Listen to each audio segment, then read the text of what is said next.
Monkeys. Say hello. Hello. Hello, governor.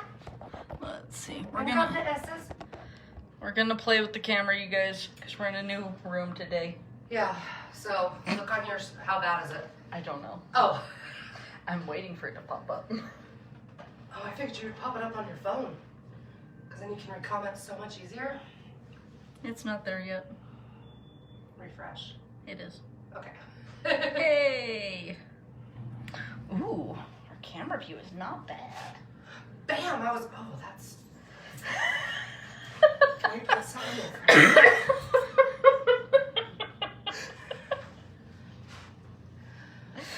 Alright. Well, guess that's happening. Whoa, this chair is... It loves on you a lot. Yeah, it's funky. Oh, awesome. Is anyone on? 6 people. So, yeah, go for it. Hi, 6 people. Including Donna with her granddaughter. Hi, Donna, with your granddaughter. She loves dragons. Oh, well, I got some information, and I'll attempt not to swear. Best to look at that. Hey, I'm pretty good at that. I don't like not seeing comments. It bothers me really bad. We're on my phone, so I can't have the comments, so I can't answer you guys if you're asking me anything. Okay, so basically I'm going to go through all of these. Mythical Creatures. It went to a different thing for a second. You're good. Okay, so the Mythical Creatures, I chose 10 of them, but you'll notice that there's some information about others that pop through. For each animal or Hi, creature. Karen. Hi, Donna. Change the slide. For each creature, we'll explore these awesome questions. So, where are they from? What this means is not like, oh, where can I go find one now? It means, oh, where did they originate in the mythological lore? And I do have some pretty good examples there. The good of them. Hi, Stacy. Because, you know, everybody needs to know the good. The bad, because in several of these, people don't think there's any bad, and there really is. So we're going to go the good, the bad, and then since the ugly didn't really fit, their magical properties if they have any of them. Next screen. We're going to start with everyone's favorite, except mine, the unicorns. I absolutely adore these pictures. I guess I don't need to go over the pictures. So, unicorns, everybody knows what they are, right? Or everybody thinks they know what they are. So, unicorns were first written about in 4th century BC in Persia, which is like nowadays Iran. They are mentioned in European myths, in Asian myths. In China, they call them the Qilin. They're also mentioned in the Bible 9 times, which I found kind of hilarious. I'm not going to lie. Fascinating. So these guys did range all over, but most accounts of them were in Europe and Asia under, different names. Yeah, okay. I just want to know how far I can accidentally reach forward without being You just seen. lean forward to look at your screen, and all of a sudden it's like, oh, well, now we can just watch Jesse's head. Anyway, so that's where they're from. The good about them, they're absolutely gorgeous. Donna's granddaughter adores unicorns. Unicorns, which, fun little fact, I have a couple of those. Does anyone know what the horn of a unicorn is called? Come on, tell me. What's it called? I was going to go with horn. It is not called a horn. That is incorrect. I want to know if anyone knows. Anybody? Okay, well, while I'm waiting for you guys to answer that, good about them. They're beautiful, right? They're also swift. It was said that they were 3 times faster than your average horse. They're absolutely powerful. They also live in a family group. So you wouldn't just find one, you would find, 5 of them or so. Usually with, an older an older one, so a matriarch usually, and then, you know, a husband, wife, and their little babies. They were very much a family-oriented creature, but they generally kept just that family to themselves. Karen says in Kabbalah, the unicorn is the animal of the sphere Chesed, Jupiter. Yep. Shaylin just asked, what was the horn called? It's an alicorn. Yeah. Mm-hmm. Most people think that an alicorn is a different creature, and it's totally not. It's just the name of the horn. Anyway, so these guys were kind of social, but not too much. They, if they did come across another family of unicorns, they would frolic together for a while, but in the end, you know, they would just go their separate ways. They are seen as symbols of purity, symbols of grace, and they were also symbols of prosperity. If you had sighted a unicorn, it was very good fortune. The bad. These guys, if they were to run into someone that has lies in their heart, they would just go ahead and pierce their alicorn right through their heart. They were kind of actually pretty bloodthirsty. While they liked the good in life, if they found the bad, they, you know, were happy to embrace that as well. They really were, it was really hard to find them. So it was said that you couldn't really find them, but there was a trick to it. And that trick is to take a virgin and have a virgin bare their bosoms. And if they bared their bosoms, a unicorn would supposedly come and do stuff, suckle, and then you could capture a unicorn. There you go. Magical properties. So the horn, yeah, I went off that fast. The horn was actually said to have healing properties. If you, unless you were a liar that got pierced through your heart, they said that you could take the magic from the horn and heal people. They also had the power of divine truth. So if they were judging someone to find that liar to stab, if you were good, you would know because you lived. If you touch the horn, it said that you will have happiness and joy for your whole lifetime. Another fun fact, I was going to tell you to move, but another fun fact, the unicorn is the national animal of Scotland. Don't believe me? Look it up. I really love that one. Next up. All right. Unicorns versus Pegasus, okay? Well, in the pictures you can see, you know, pretty big differences. Sorry. Unicorn, you know, has some legs. Pegasus has wings. Ginormous wings, right? And no horn. And no horn.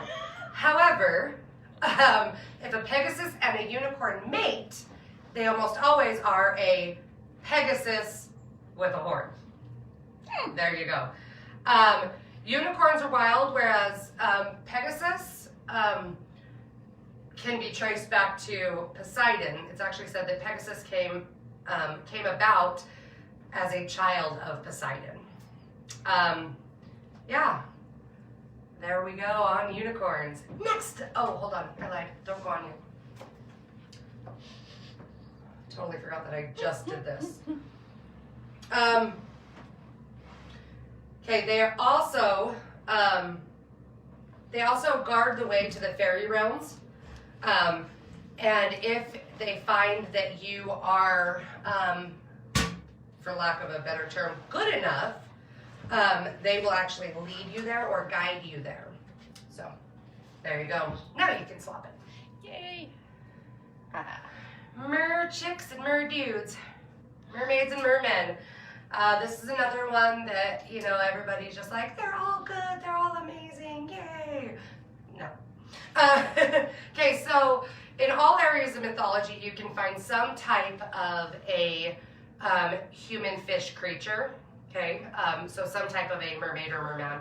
Might be a different name, but you can still find them no matter what. They usually reside in the warmer waters off of Europe, Asia, and Africa. However, Ireland has many, many myths about them, including a couple that say that they could actually grow legs at any time that they wanted to and come up on land. And they built, in the middle of Ireland is, it used to be a cathedral, it's now just ruins. And all of the depictions that they found in there of mer people have them, it'll go from like a mermaid, and then a transition into a human, okay? So the good about them, mermaids were said to save sailors from drowning. So if someone... Is that the same as an undine? No. Karen asked. Karen DiPolito? Yep. No. After we're done, if we still have time, we can go over undines. But no. They are both of the water, so they're water folk, and they're both kind of have the same mythology right there, but there are some key differences. Okay, so yeah, they like to save sailors from drowning. It said that they were absolutely beautiful and they'd help you grant wishes, and they were always seeking love. So it didn't matter who or where, they were always seeking love. The bad about them, they're very territorial. Their waters are their waters, their area is their area, you leave it alone, right? They could actually be pretty cold-blooded. If they didn't get what they wanted, they take you out, basically, which leads us to the next one, which is obsessive. Once they found a human or a... I'm just going to give you my phone. Oh, and cool. you can see. Okay.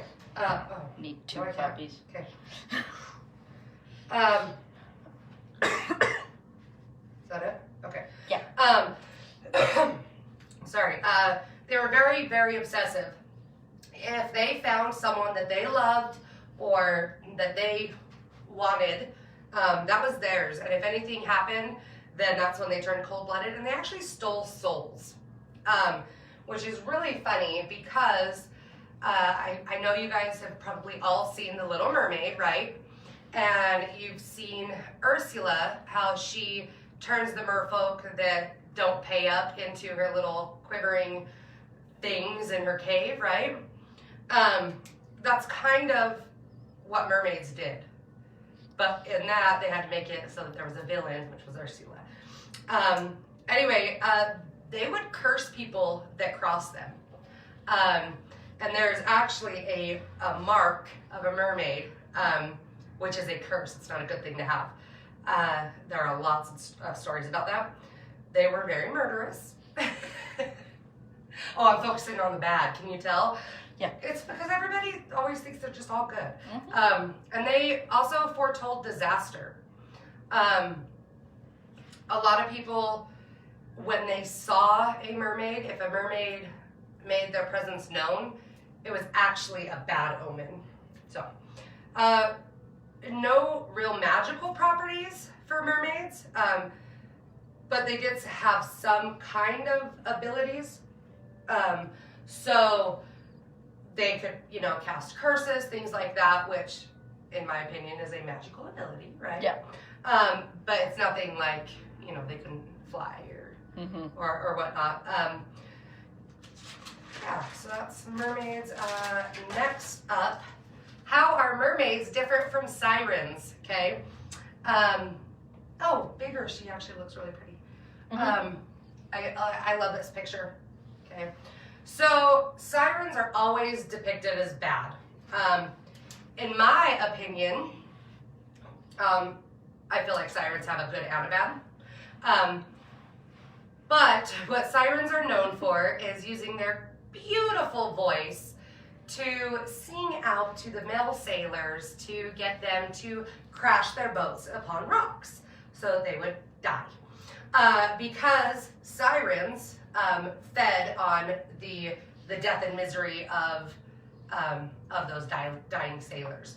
So I am a weirdo. I actually prefer sirens over unicorns because I feel like unicorns, or not unicorns, mermaids, but over unicorns too. But I feel like mermaids are always depicted as good and amazing and beautiful and whatnot, and sirens get a bad rap. Anyway, I prefer sirens, which says a lot of weird things. Sirens always also are in pairs.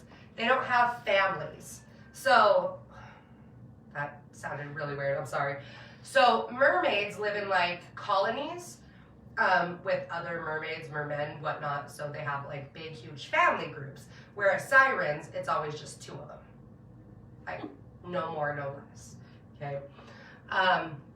Another big difference is mermaids are mainly underwater. Sirens, while they can go underwater and be able to breathe like a mermaid, they are mainly seen on rocks or on beaches, not as much underwater. Next up, Real quick though, book. for the pictures here, the 2 outside pictures are sirens, whereas the middle picture is a mermaid. Don't move yet. Don't do it. I'm like, that stopped. There we go. They also are all sirens female. Yes, because males have a different name. Which I don't know off the top of my head, but I can look up for you if you'd like. Whereas mermaids or mer people are, of course, men and women. So mermaids, sorry, were also. They also, for their magic, since they didn't have any of their own, they used like small figurines, like, once again, back to the Little Mermaid, how Ursula gave the shell, or had the shell and put Ariel's voice in it, right? That was her like little talisman. That's how mermaids can do magic as well. Cool. Good. Yeah. That was me hugging it. Okay, I had to put them somewhere in the middle, not first, not last, because I could literally teach a 5-hour class on gargoyles. I adore them that much. Anyone that knows me knows gargoyles are my thing. All right, so gargoyles. They are, once again, in all sorts of mythology. So there's some sort of gargoyle or gargoyle-like creature in everything from Asian, European, Celtic, Scandinavian, Egyptian even had it. That's, they say that the 2 big things for Egyptians were gargoyles and sphinxes. So there you go. In the U.S., if you want to go somewhere that has a lot of gargoyles, because you like gargoyles, go to Pittsburgh. Pittsburgh has the most gargoyles and grotesques in the whole of the U.S. They actually have a tour called the Dragon Tour that you go on, and it takes 3.5 hours, and they show you and tell you about over 200 gargoyles and grotesques, and that's not even all of them that city has. What's a grotesque? So a grotesque, well, that's farther down. So a grotesque, the difference between a gargoyle and a grotesque has the open mouth so that the water can come out, whereas a gargoyle does not. Grotesques are also always the scary, creepy, the ones that people are frightened of, whereas that's not always true with a gargoyle. Gargoyles can be scary, creepy, but they can also have humanoid features, they can have animal features. If you look at, in Eastern mythology, like foo dogs, right? They're a type of stone statue. There's a lot of mythology there, but those would be considered in the gargoyle realm, not the grotesque realm. Mm-hmm. But gargoyles can have, like I said, humanoid, animalistic. They can be funny. In fact, there are a lot of humorous gargoyles out there that I absolutely... Jack Charla Lucero. Doug's brother. Hey, Doug's brother. Oh, it just popped up, sorry. Yeah. Okay, so the good. They're very, very, very protective. They help to ward off evil spirits. And if you happen to have a gargoyle, befriend a gargoyle, whatnot, you're almost guaranteed safety for you and yours. So, hi, Daddy. I have a lot of gargoyles. A lot of gargoyles. A lot. I adore them, and they all have names. So, the bad, real quick. There's a lot more good, but I could, once again, just talk about them. The bad, they're territorial, okay? Once they belong with a human, or with a person, or with a place, that's their person and that's their place, okay? They originally were meant to inspire fear, and they did a lot. Hi, Brandy. Also, I find this bad. The clergy, actually, when they started kind of moving into the more pagan areas, the clergy would actually use them to frighten the Christians by saying, you know, oh, see how creepy this is, how scary this is. These creatures are waiting for you in hell, basically, okay? But they still wanted to attract the pagans in, right? So that's why they kept them, because the pagans would see that and be like, oh, those are mythical creatures, or whatever they said back in a long time ago. And they would say, oh, okay, like that's a pagan thing, and then they were more likely to go in and then get indoctrinated. I put that with the bad. Magical properties. So it is said that gargoyles come alive when they're given a name. It's also said that when you give them a name, only you and them should know that name. So you don't share names with others. I do sometimes for some of mine, right? But that's because I'm not using them as protection, or they're not, you know, bound to me, whatnot. So other people can know their names. They can usually fly. A gargoyle can usually fly. And I'm not talking like flap your wings fly. I mean like ride the wind currents fly. Like, yeah. Sometimes gargoyles are mistaken for chimeras, a lot, as well as golems.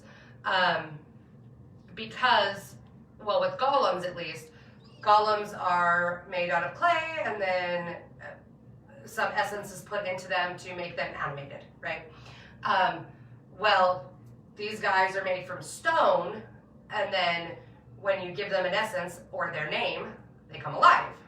So they are, a lot of people do mistake them. Please don't, they're very different families. I love gargoyles. You'll hurt Hope's feelings. Okay, let's see what my fancy dance book says about them there gargoyles. Positive attributes. One who pursues spiritual goals while keeping his or her activities out of the public eye. That's what these apparently show. And negative is a person who uses spiritual knowledge to control others through fear. Yeah, which goes back to the clergy used them to frighten Christians and trick pagans. Mousetrap for humans. Right. It's really funny because there are some gargoyles that I never would have been like, oh yeah, that's a gargoyle, unless I knew a bit about them, because sometimes they're like a seahorse body with a dog face, and they're just really odd. But there are different types of gargoyles. There's like the earth, water, air, fire, right? Different types of gargoyles do different things. There are also home, business, prosperity, protection, all kinds of different ones. That's not on the paper. I was trying to stay with the paper. Good. Yes, please. Oh, my fun fact, sorry, about gargoyles, because I've been trying to do a fun fact with all of them. Fun fact with gargoyles is if you were ever younger and watched the Gargoyles cartoon show on Disney, it's now on Disney Plus, by the way, go watch it. A lot of the stuff that they say is actually part of the mythology. So they made an entertaining kids cartoon that actually teaches them mythology about the gargoyles. So Correctly. Ooh. correctly, yes. One of my favorite shows. Anyway, go on. Awesome. Gnomekins. They're adorable. I love gnomes. Probably like gargoyles, gnomes, they're real close. Yeah. Where are they from? So gnomes originated in Scandinavia. They are heads and tails above any other written anything of gnomes. When you can find writings about gnomes from Scandinavia in the 6th century, but you can't find them from any other area until about the 14th century, you can be pretty assured that that's where they originated, right? Gnomes are everywhere though. And there are different kinds of gnomes, which we can go into if we have time. Oh, I look real funny on video. Okay, so the good about gnomes. They help to protect and tend gardens. That is actually one of their biggest things. They are very, very wise, and they're really good with money matters. So if you can befriend a gnome, and you have some kind of business venture or something going on, gnomes can help you with that. The bad, they're really bad introverts. So it's not bad to be an introvert. It is bad to be an introvert to the point that people literally can never find you.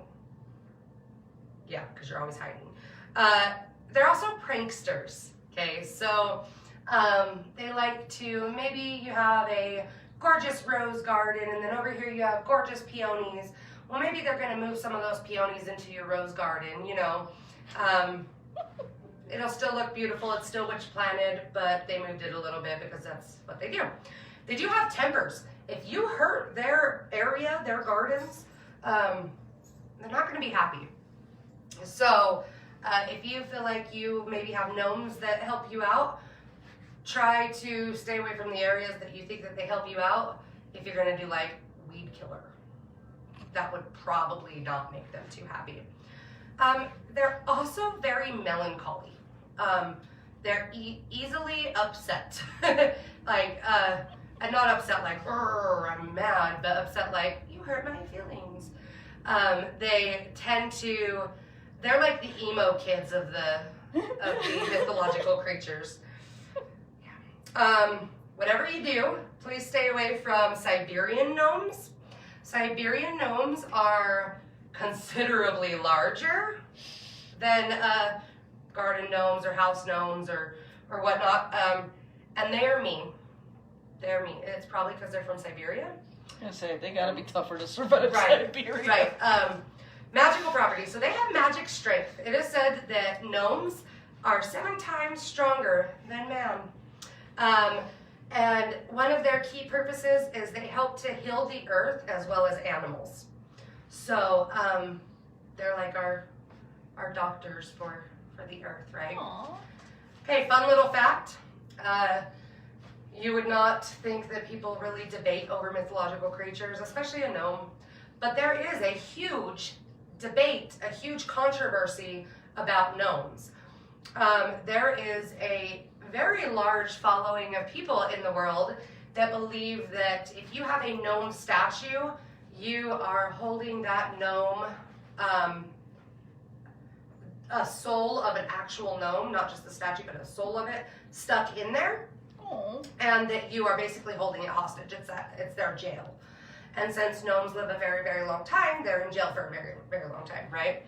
Right. So It makes me sad. a very large group of people all over the world has taken to stealing your garden gnomes. They're never returned to you. In fact, you will find in forests or places that have recently had fires or floods or things like that, if you go there, you will, sorry, I just had a question. You will more than likely actually find random gnomes, gnome statues, because they are returning them to a free earth that I was going to say, that how they do you can help return to them? heal. If you have a gnome statue, that it'll attract more gnomes, and then you'll have a gnome colony, right? Most gnomes are, this is what most people would usually think of as a gnome. This is probably actually closer to what it would look like.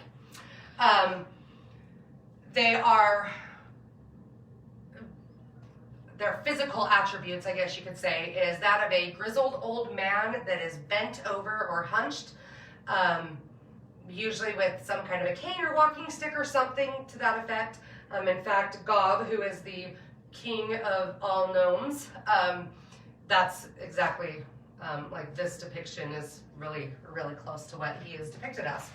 That's what I picture him as in my head. So anyway, so there's some gargoyles and some gargoyle nappers controversy, because everybody needs to know about gargoyle napping. Gnome napping. Sorry. Okay, fairies versus pixies versus sprites. Okay, 3 different. They are not interchangeable. Okay, so fairies. A big difference. Like I'm starting from the bottom here on this. Okay. A big difference is the size of them, okay?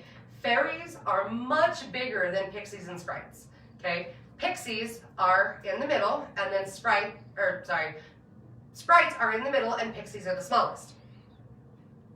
Did I do that right? Hold on. I think so. Bam! Yes. I even wrote it down to make sure, okay? So,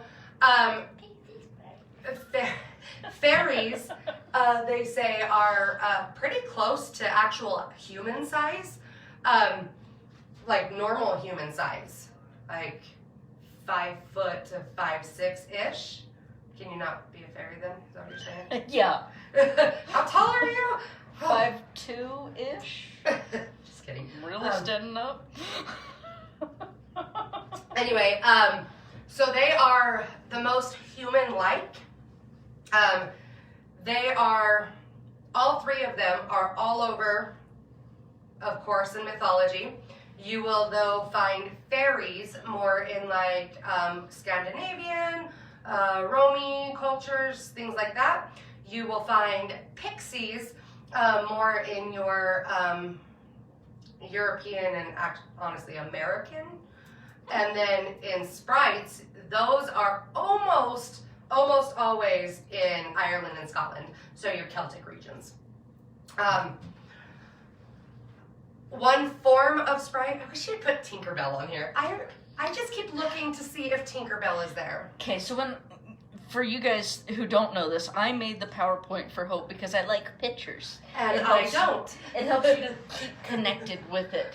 And I tried to stay away from the stereotypical. That's why you didn't see the traditional gnome with the dang red cap. Yes. You know.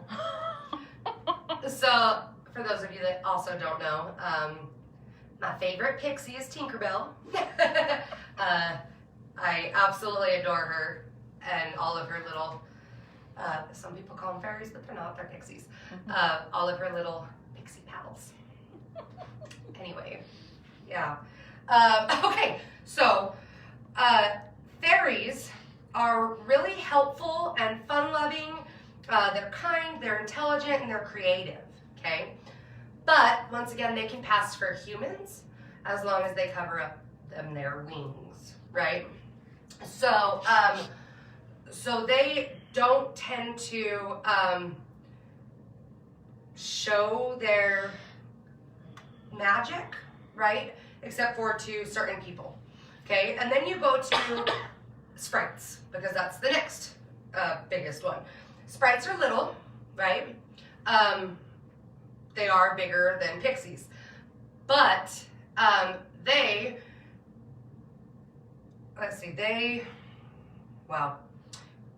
cannot verbally communicate with humans. Like they don't speak human. However, they can communicate in other ways.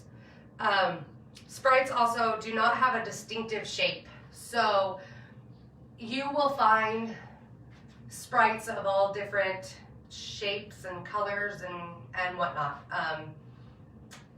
Sprites, if you go into the Celtic lore, they have a lot of different genres, is that right? Maybe. So like a will-o'-the-wisp actually falls into the sprite category. Even though a will-o'-the-wisp and a sprite is not the same thing, the category is sprites, and then underneath that is pixies have pointed ears. Fairies don't, and sprites don't really have a real shape. So good for pixies is they are all about helping, whether that is the earth or humans or animals or whatever. That is their thing in life. They just want to help, okay? If a pixie is unable to help, they die. Sorry, I guess I should have said that a little. They die. They pass away. Is that better? No, they, cease to exist. Whereas sprites and fairies, if you don't want to let them help you, they're like, fine, screw you, hippie, and I'll go somewhere else. The bad with fairies, fairies speak in riddles. Fairies also offer you things, but things that they offer you, you probably shouldn't take because they all come with a caveat. So say you are in the Fae Underworld, right? And they're having a feast, and they offer you a drink or a bite to eat. Don't do it because you'll be stuck there forever and ever and ever. Which might be fun, I don't know, but one myth actually says that if you do get stuck there, that you will be stuck dancing until you have worn off your feet. Oh. So, I don't really want to go there. So, wow, that was terrible handwriting. So, fairies can be really selfish.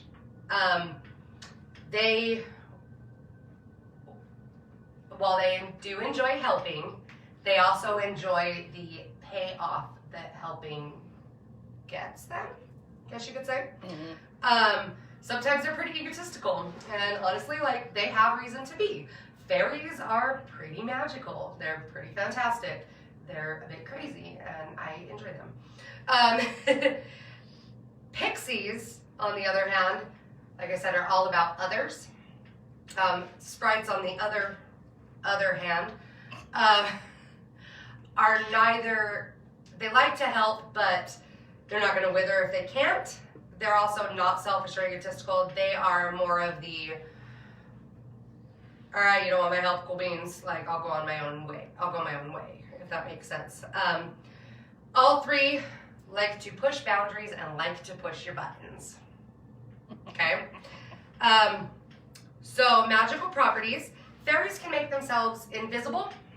If someone is around and they don't want them to see them, they can just be like, okay, peace out. My daughter received a Fae gift. What does it mean to receive a gift in the mundane world? That just depends. Was the gift good or bad?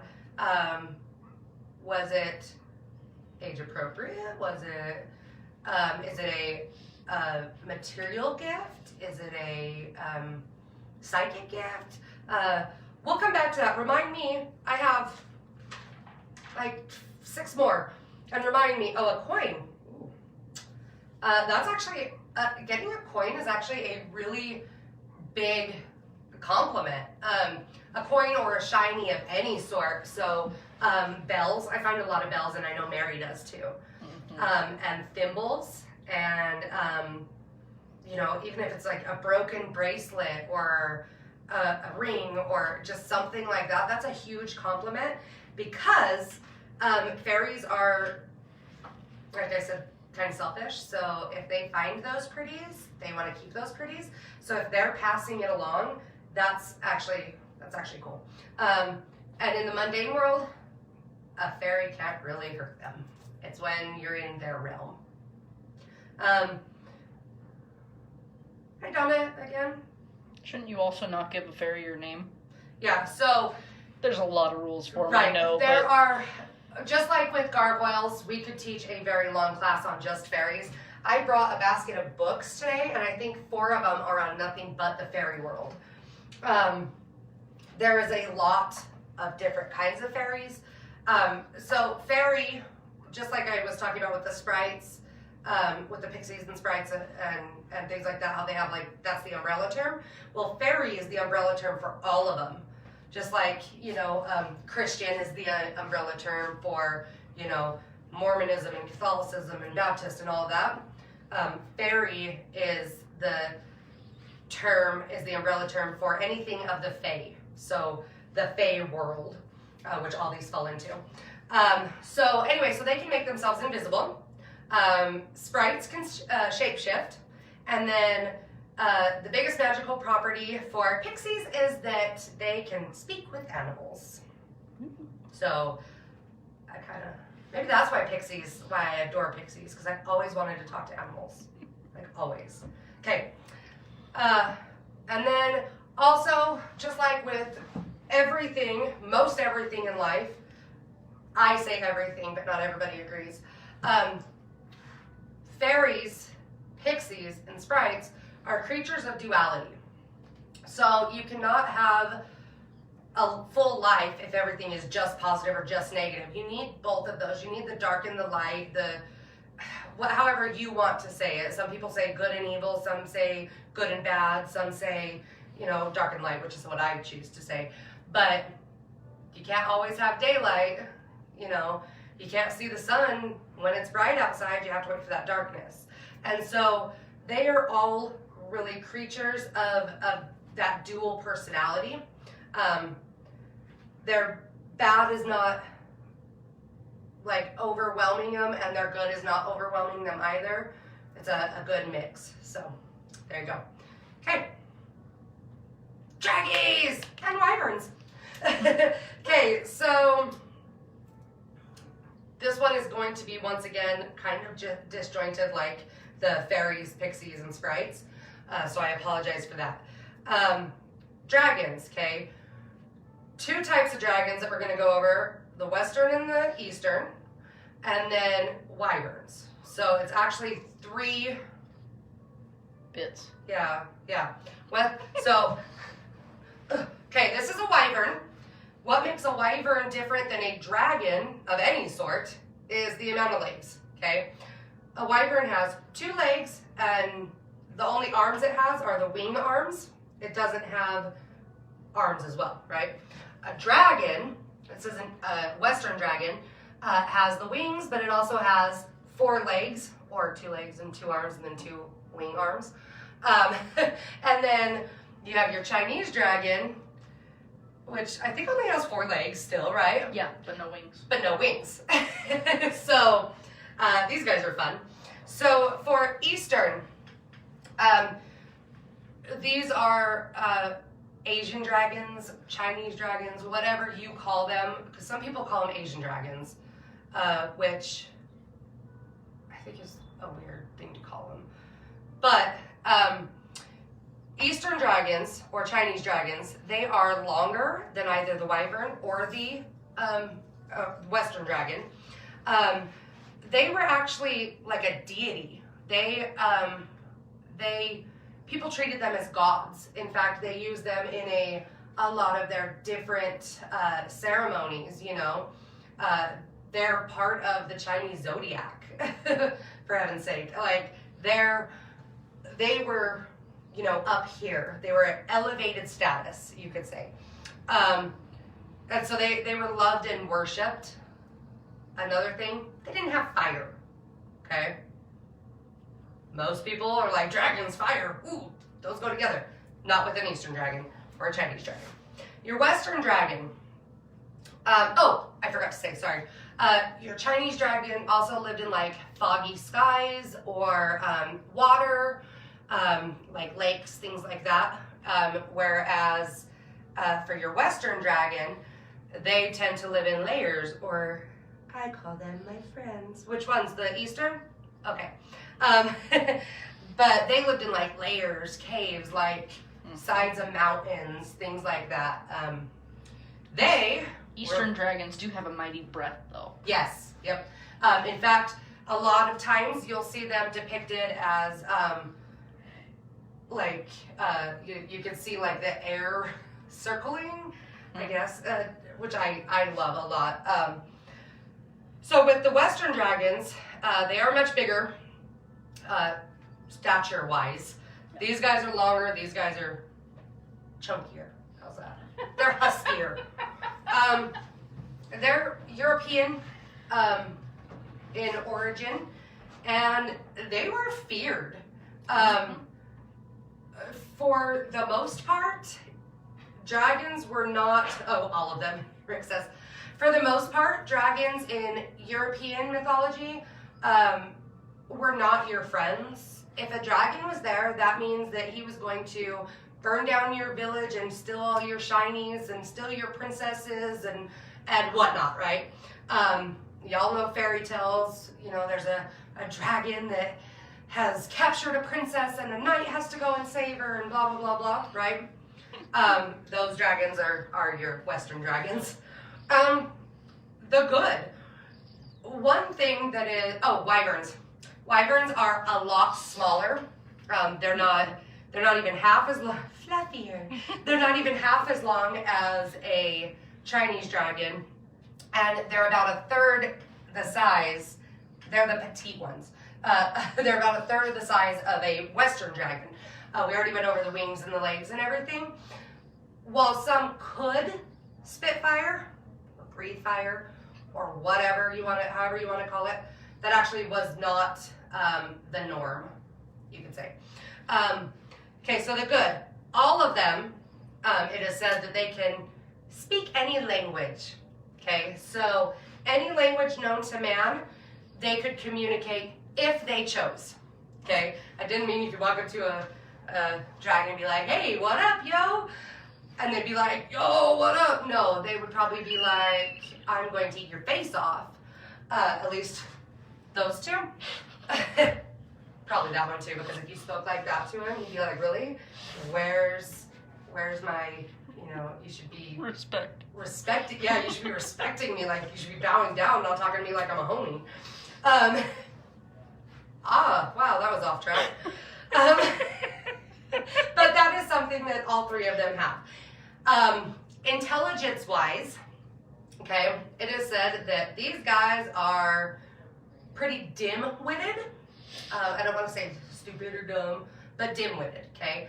They were mainly a weapon. That's all they did. Like, they didn't do much besides, like, guess okay.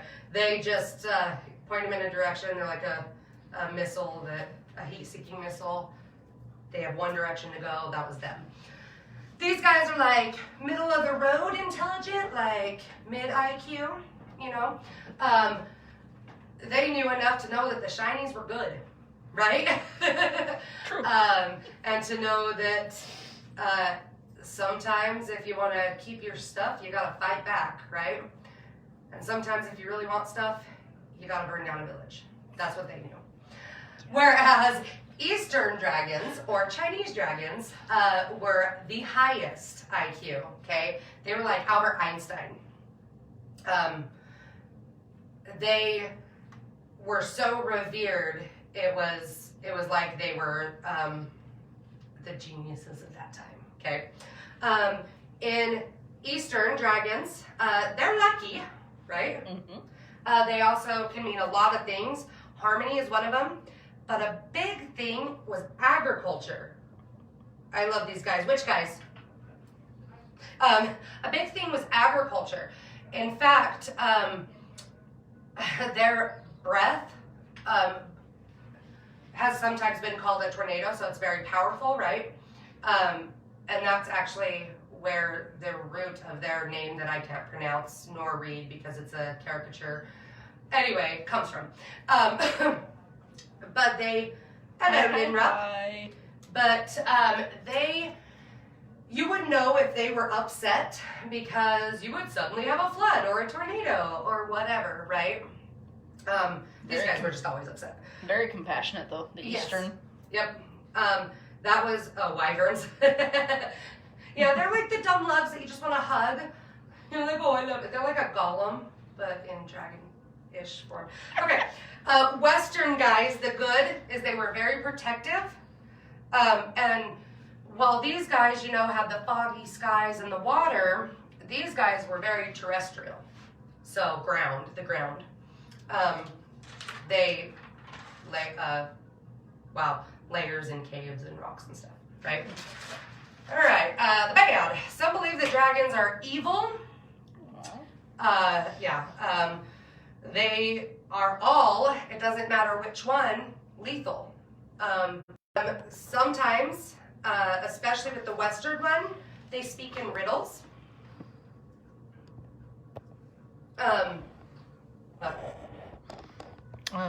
Okay, that was weird. Came across my screen that the live broadcast was paused. Oh, sorry, right. guys. Just making sure it's still going. I was going to say, it's still going on here. Yeah. Anyway, so they do like to also speak in riddles, which I'm fine with because I like riddles, all right?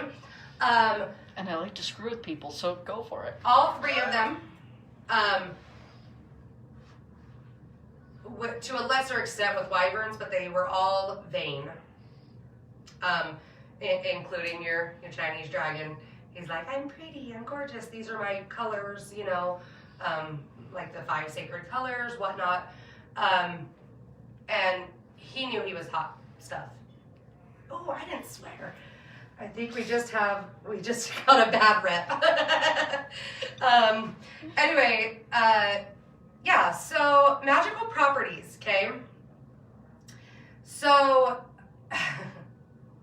it is said that Eastern guys right here, right, can manipulate the weather. It is said that Western guys can read minds, or really it's not read minds, it's read what's in your heart. And it said that all three of them, in some way or another, can predict the future. So, I didn't write down anything cool for that one. Any random facts. So, yay, that's these guys. Next. The only thing I want to add, because it's dragons, I love dragons. She does love dragons, especially these ones. And it really pisses me off how frequently Hollywood screws them up. Right. They call so many things a dragon, and it's not. It can be a drake, which is a 4-legged dragon without wings. Or it can be like, like Game of Thrones is the popular one right now. Those weren't dragons. Those are wyverns. But they were huge. And that's where the argument is. But they had 2 legs and 2 wing arms. That was it. So I remember that from the books. But they're huge and smart-ish. The last time I saw the dragons for Game of Thrones, they were still eggs. Aw. Yeah, because we have Game of Thrones, but I've never watched it. I read all the books. You're adorable. I love you. Anyway, werewolves. Yeah, everybody knows what werewolves are, right? But I'm going to start off with the controversy first. Is a werewolf a mythical creature, or is a werewolf made? So some people say that a werewolf is a werewolf because they get bit by a werewolf, right? Some people say that a werewolf is a werewolf because blood passed down from generations of families of werewolves. So there's a difference between werewolves and lycanthropes. Okay?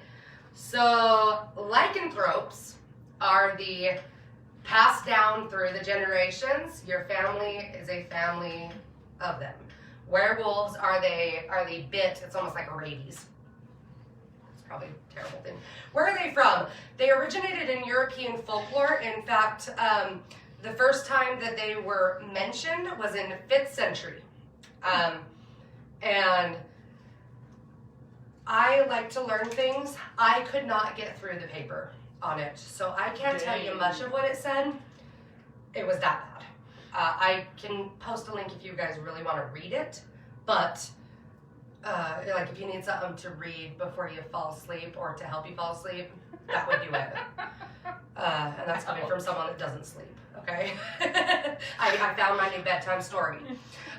Okay, so the good, they're great hunters. They're really great at hunting. They're protective, very protective. They actually can be gentle, and one of the many stories about them actually called them the hounds of God. So one of the myths about them is that they would not attack people unless it was God's will. By the way, that's a Christian myth, which, yeah. In Lithuania, werewolves were actually said to bring people treasure. They tried to coexist. So, the bad, they're pretty bloodthirsty. Kind of goes back to that good hunter, great hunter thing, you know. Werewolves are said to have no control. So the full moon comes and a werewolf is a werewolf, period. It will turn into a werewolf.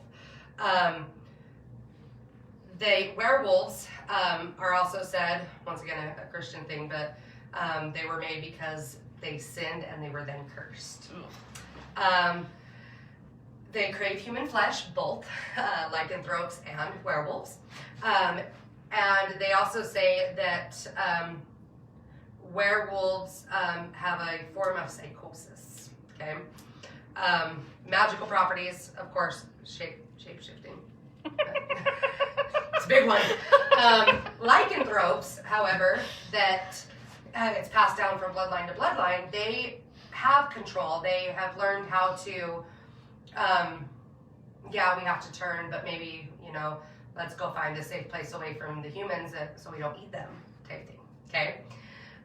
Fun fact, it's actually there is an actual medical condition that people call lycanthrope syndrome, werewolf syndrome, things like that. It's actually called hypertrichosis, and it is where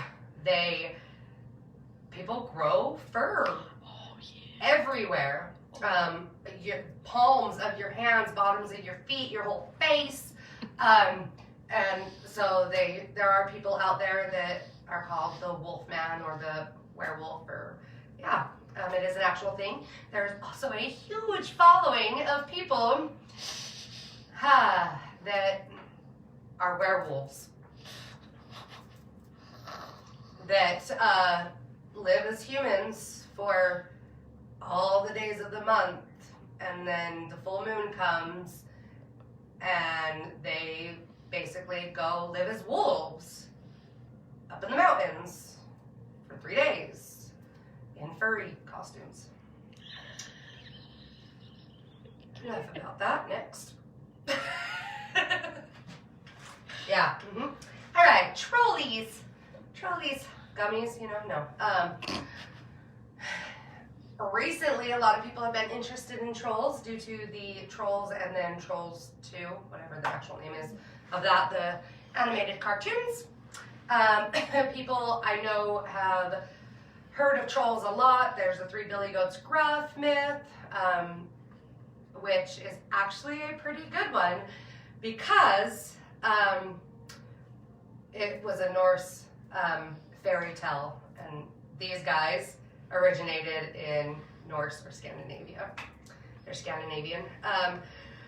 They live in caves and rock formations. They are great builders. They dislike religion. I put that on the good section. They dislike religion. I once had a couch troll. I did too. And they can be soft-hearted towards some, especially children, the elderly, and the disadvantaged. Okay? Aww. Bad. They don't tend to like humans at all. They may turn to stone in the sun. There are several myths that actually say that, yeah, sunlight, just like with a gargoyle, that a gargoyle turns back into stone. And then, yeah. They are also kind of like Vikings. They like to kidnap and pillage. So different types of trolls. You have a forest troll and a water troll and a home troll and a farm troll and a mountain troll. Anyway, and they range in size. So like a mountain troll would be your largest troll. It'd be like a giant. In fact, there is a awesome creationist myth about that the mountains were made by trolls being caught in the sunlight. Aw, I like that. Yeah, which actually makes it really creepy when I go rock climbing. What am I touching? Anyway, so they can range from, teeny tiny up to huge. Huge. Magical properties. They all, no matter what, have earth magic. They can commune with the earth, find out what its issues are, and try to fix them. I don't like trolls. No, I like trolls. But I also don't like trolls because they are the biggest enemy and biggest detriment to gnomes. That is their preferred delicacy. They want to eat my gnomikins. No wonder they're introverts. Yeah. The gnomes are like, screw that, I don't want to get eaten by a troll. But the three-billy goat scruff, like I was saying, is a really pretty good depiction because they, maybe not the whole living under a bridge thing, though there was a stream, so maybe. Anyway, but they like to have fun, and their idea of fun is solve my riddle or I'll kill you. And so it was a really good depiction of them in Three-Billy Goat Scruff. If you don't know what that is, ask me and I'll recite the whole thing for you right now without the book. One of my favorite stories ever. How long is it? It would take me about 10 minutes, probably. Have you never heard the Three-Billy Goat Scruff? I don't know, honestly. There's the littler goat, and then the bigger, and then the bigger, and they're trying to get from their pasture to the next pasture, and they have to go over a bridge, and there's a troll, and he gives them a riddle, and they have to figure it out. In the book, it is a little bit nicer, like in the children's book, because he just keeps them, the troll keeps them under the bridge. Yes. But keeps them under the bridge, really, rather than eating them. But in the end, the last one figures it out and actually defeats the troll and gets it. Anyway, okay, trolls. Next. Griffins. Griffins. So a griffin is portrayed a lot of different ways, but one thing that you will always, or well, a couple things that you'll always know that it's a griffin no matter what, it's got the booty of a lion, and then the top half is an eagle. Okay? You got lion butt, and then you got eagle face, head, top. Because you got the wings and the neck. Weird. Yeah, it's like, cut it off right there. Frankenstein's first round. Right, so as long as it's got a lion booty, you're pretty good. Just make sure to check the butt. So griffins are best known in Greek mythology, okay? There are other different accounts of them, but the best known is in Greek mythology. They're also seen in Persian and Egyptian, though, which I, up until recently, didn't really know anything about a griffin being in Egyptian mythology at all. That's a fine booty, isn't it, though? It looks so regal over here. Anyway, the good. They're protective. They're powerful. And what I love the most, they mate for life. Aww. So, they're monogamous creatures, which, that's not the part, but they have someone that they love forever, and that is their love forever for life. Okay? Period. If their mate dies, they stay single. Like, they don't remarry. Cohabitate? I don't know how a marriage would work on this, but yeah, so I really like that. I like anything that's like, oh, forever and ever and ever, because I'm apparently a closet romantic. Whatever. A little bit. We all agree with what? That's fine booty?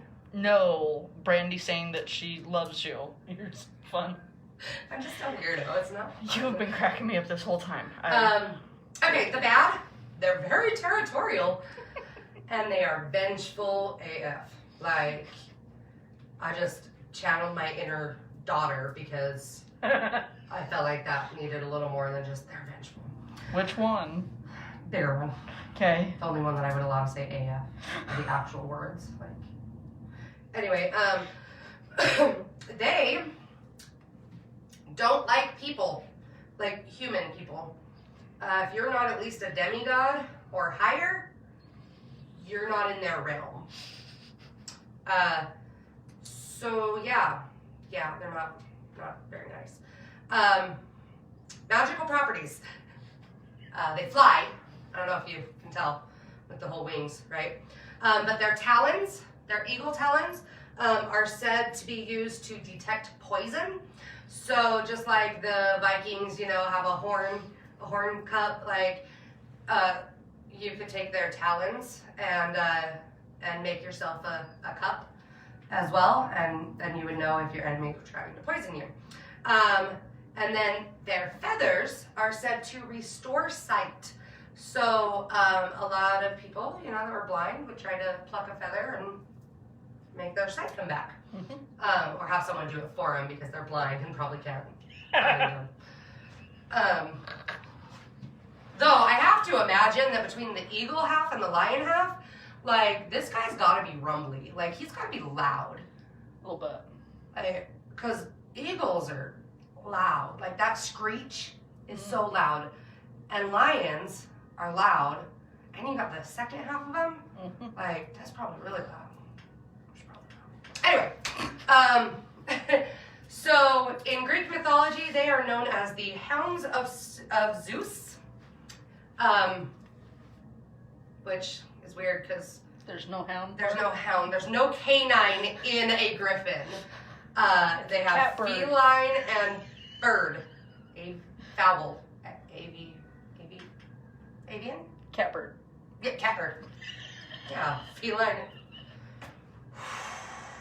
Anyway, a lot of times people mistake griffins for hippogriffs,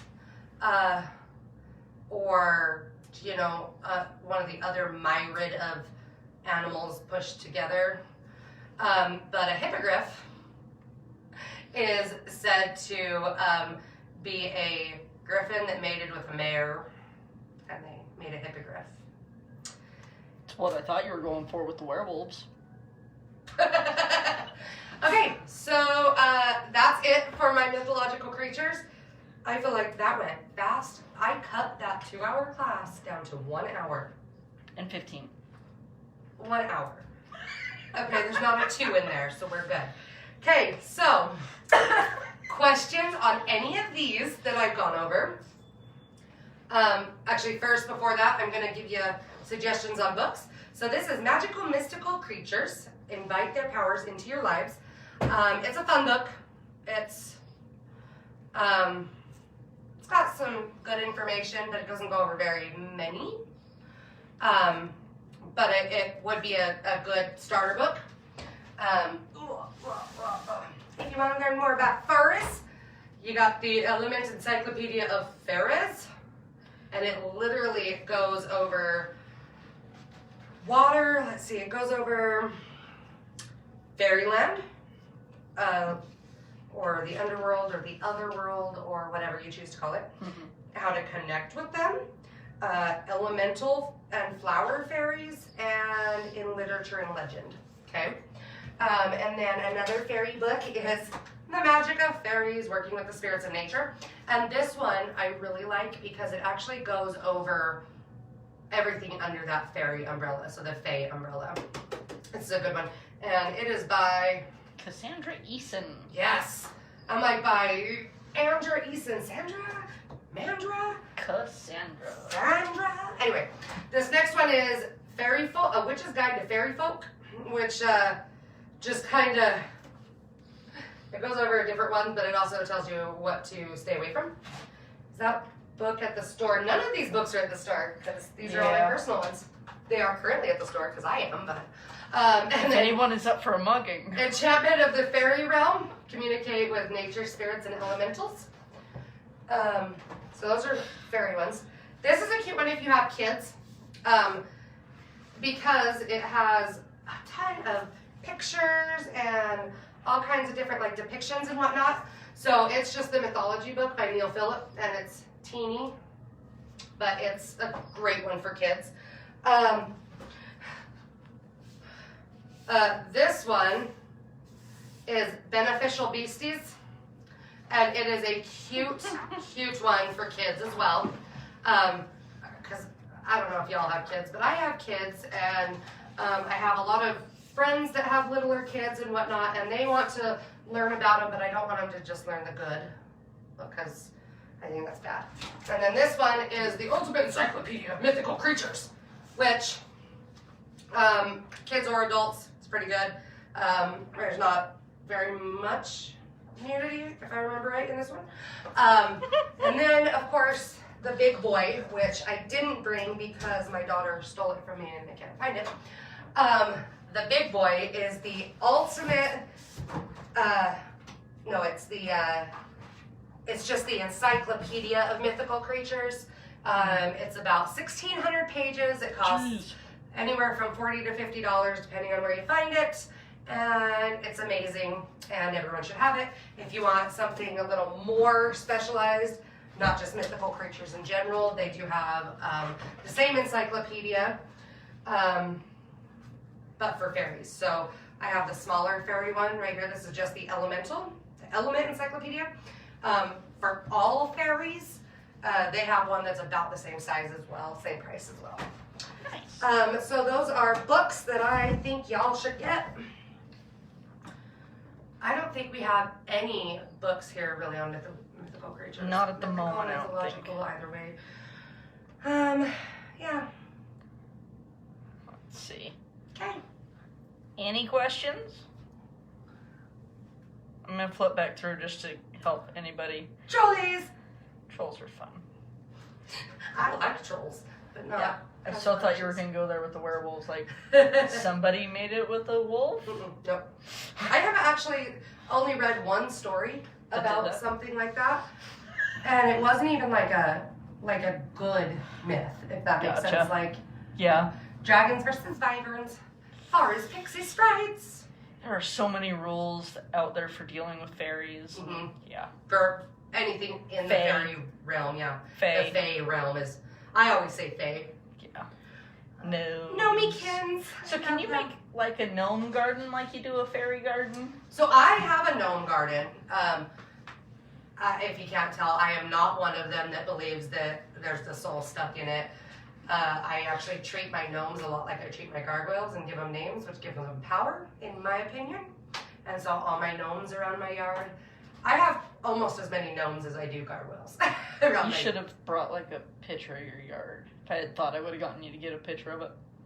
Especially since I just put the fairy garden out. Nice. So now I have my gargoyle garden done, and then I have my fairy garden done, and then my gnome, the rest of my gnome garden is going to be finished this week. Anyway, yeah, so yes, you can do a gnome garden. Cool. To finish that. Because that would be fun. Gargoyles. Gargies. I was so tempted to put your face up there with them. Gargies. I have a gargie on my leg. Mermies. I love the one with the skulls. This was so much fun. Oh. Thank you. You're welcome. Rick said, "Aw." I don't know what the "aw" was, but merfolk. Mer dudes and chicks. I actually like the dude in the middle best. So the dude in the middle, it's funny, I didn't talk about this, but a lot of times on mermaids, of course, they're depicted as like these beautiful creatures, right? I agree. I recommend hanging out with mythical creatures too. You should put the yard pictures on the Facebook. Oh, I totally could. Yeah, I totally could. Anyway, so a lot of times, 99.8% of the time, mermaids and mermen are these like built, sexy creatures, right? And human from the waist and up. Human, but in all actuality, they're not. Because your human skin couldn't live that far down underwater all the time. Anyway. He's so pruny. So they've actually like adapted, and so they're more like this guy than like this guy. Whereas sirens are more like this guy, well, this chick, than this one, because while they do go in water, they're out of it more. And then with unicorns and Pegasus, funny little thing is unicorns. One thing says that unicorns were actually rhinos, okay? And most actual like depictions of them, other than the depictions from Pliny, who is very fanciful. Pliny is the only one that made the description of the white, beautiful horn, like sleek, gorgeous, right? For a unicorn. It's always been like that for Pegasus, but for a unicorn, Pliny is the only one that said that. Everyone else said that unicorns are actually pretty ugly. They aren't that gorgeous, amazing. Like they are built, they're hardy, they're, and they're not actually that amazing to look at. So look that up. Yeah. It's one of my favorite And stories. see, since you brought up the hippos, Hippogriffs? No, the Rhinos? yes, rhinos. One of my favorite memes, you guys. I don't know if you've seen it. It shows a rhino on a treadmill, and it shows a picture of a unicorn on the wall, like goals, and I'm like, yes, I love it. It's adorable. I have a shirt and painted a rock that says "Save the chubby unicorns," and it's a rhino. Because that's what all depictions except for Pliny's actually depicted them as, is like built like a rhino, and whereas a rhino has the horn, here, and a unicorn's is on their forehead. And then they say that unicorn of the sea, narwhal, right? Yeah. They say that they were actually distant cousins, so. Cool. Yeah, there we go. All right. So no questions. Anybody? Going once, going 30 times. That was a quick count right there. Yeah. All right, you guys, thank you. And then we'll see you next week for the live class, which is with Doug, and it is meditation.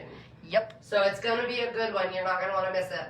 And we'll get pictures of Hope's yard. I will get pictures of my yard. But yeah, next week at 3 o'clock, remember we are open again here at the Sage.